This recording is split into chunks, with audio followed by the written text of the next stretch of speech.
गण गणपतये नमो नमः। श्रीमद् वाल्मीकि रामायण युद्धकांड 93वां सर्ग। श्री राम द्वारा राक्षस सेना का संहार।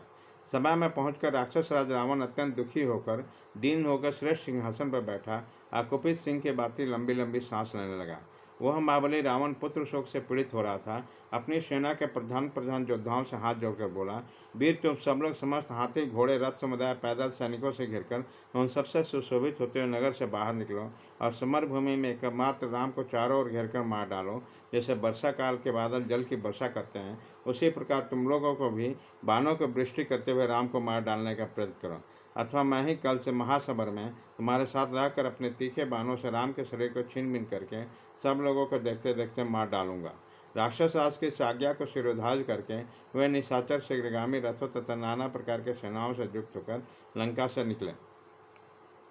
वे सभी राक्षस बानरों पर परिक पटिश बांध तलवार तथा फरसे आदि शरीरनाशक शस्त्रों का प्रहार करने लगे। उसी प्रकार बानर भी राक्षसों पर वृक्षों और पत्थरों की वर्षा करने लगे। सूर्योदय के समय राक्षस और बानरों के उस तुमुल युद्ध ने महाभयंकर युद्ध रूप धारण कर लिया। बानर और राक्षस युद्ध भूमि में विचित्र गदाओं भालों तलवारों और फरसों से एक दूसरे को मारने लगे।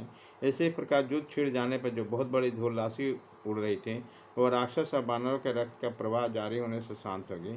वह एक अद्भुत बात थी।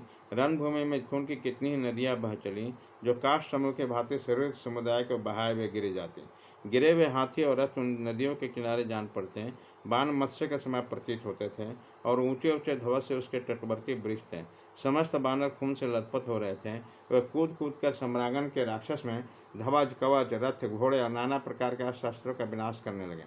बानर अपने तीखे दांतों और नखों से निशाचर के केस कान ललाट और नाक को तोड़ डालते थे। जैसे फल वाले वृक्ष को सैकड़ों पक्षी दौड़े जाते थे, उसी प्रकार एक एक राक्षस पर 100 बानर टूट पड़ते थे। उसी समय पर्वतकार राक्षस भी भारी गदाओं भालों तलवारों और फरसों से भयंकर बानरों को मारने लगे। राक्षसों द्वारा मारी गई बानरों के विशाल सेना शरणागत वत्सल दशरथ नंदन भगवान श्री राम के शरण में गए। तब बल पराक विक्रमशाली महातेजस्वी श्री राम ने धनुष लेकर रावण राक्षसों के सेना में प्रवेश करके बाणों के वर्षा आरंभ की।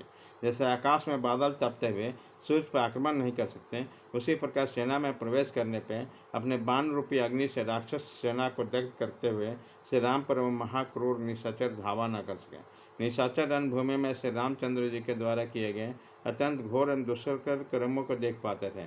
जैसे वन में चलती हुई बड़े बड़े वृक्षों को हवा हिलाती और तोड़ डालती है, तो भी वो देखने में नहीं आते, उसी प्रकार भगवान श्री राम निशाचरों के विशाल सेना को विचलित करते कितने ही महारथियों को धज्जियां उड़ा देते थे, तो भी राक्षस उन्हें देख नहीं पाते थे। वो अपनी सेना को श्री राम के द्वारा बाणों से छिन्न भिन्न दग्ध भग्न और पीड़ित होते हुए देखते हैं, किंतु शीघ्रतापूर्वक युद्ध करने पर श्री राम उनकी दृष्टि में नहीं आते थे। उनके शरीर पर प्रहार करते हुए श्री रघुनाथ जी को उसी तरह नहीं देख पाते थे, जैसे शब्दाधिक विषय के भोक्ता रूप में स्थित जीवात्माओं को पर्याय नहीं देख पाते। ये राम हैं जो हाथियों को मार रहे हैं, ये रहे राम जो बड़े बड़े रथियों का संहार कर रहे हैं, नहीं, ये है राम जो अपने पैड़े बाणों से घोड़ों से पैदल सैनिकों का वध कर रहे हैं। इस प्रकार ये सभी राक्षस रघुनाथ जी को किंचित समानता कारण सभी को राम समझ लेते हैं और राम के भ्रम में क्रोध में भरकर आपस में एक दूसरे को मार डालते हैं। श्री रामचंद्र जी राक्षस सेना को दग्ध कर रहे थे, तो भी राक्षस उन्हें देख नहीं सके। महात्मा श्री राम ने राक्षसों को गंधर्व नामक दिव्य अस्त्र से मोहित कर दिया। अतः वे राक्षस रणभूमि में कभी तो हजारों राम देखते हैं, कभी उन महासागर में एक ही राम का दर्शन होता है। वह महात्मा श्री राम के धनुष की सुनहरी कोटि नोक का कोन भाग का अलाद चक्र के भांति घूमते देखते हैं, किंतु साक्षात श्री रघुनाथ जी को नहीं देख पाते। युद्ध स्थल में राक्षसों का संहार करते हैं श्री रामचंद्र जी साक्षात चक्र के समान जान पड़ते हैं। शरीर का मध्य भाग अर्थात नाभि उनकी चक्र की नाभि थी, बलि उसमें प्रकट होने वाली ज्वाला थी, बानी उसके अरे थे, धनुष और नेवी का स्थान ग्रहण किया था। धनुष के टंकार और तौल ध्वनि यही दोनों चक्र की घरघराहट थी। तेज बुंदी और कांति के कारण गुण ही चक्र की प्रभा थी तथा दिव्यास्त्र के गुण प्रभाव से ही उसके प्रांत भाग में अथवा धार थे। जैसे प्रजा प्रलय काल में काल चक्र का दर्शन करती है, उसी प्रकार राक्षस श्री राम का चक्र देख रहे थे।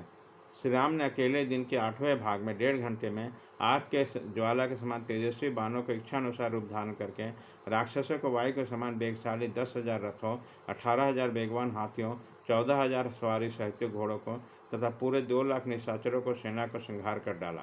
जब घोड़े और रथ नष्ट हो गए, तब ध्वज तोड़ फोड़ डालें। अब मरने से बचे हुए निशाचर शांत होकर लंकापुरी में भाग गए। मारे गए हथिनियों, घोड़ों और पैदल सैनिकों के लाशों से भरी हुई रणभूमि में कुपित होकर महात्मा रुद्रदेव की क्रीड़ा भूमि से प्रतीत हुए। तदंतर देवता, गंधर्व, सिद्ध और महर्षियों ने साधुवाद देकर भगवान श्री राम के इस कार्य की प्रशंसा की। उसी समय धर्मात्मा श्री राम ने अपने पास खड़े हुए सुग्रीव, विभीषण, कपिवर, हनुमान, जामवान, कपिश्रेष्ठ, मैन तथा दिव्य ने कहा, यह दिव्य अस्त्र बल मुझ में है या भगवान शंकर में। उसी अवसर पर इंद्रतुल्य तेजस्वी महात्मा श्री राम, जो अस्त्र शस्त्र का संचालन करते समय कभी थकते नहीं थे, उस राक्षस राज की सेना को संहार करके हर्षभरे देवताओं के समुदाय द्वारा पूजित एवं प्रशंसित होने लगे। इसी प्रकार श्री वाल्मीकि निर्मित आसमैन आदि काव्य के युद्ध कांड में 93वां सर्ग पूरा हुआ।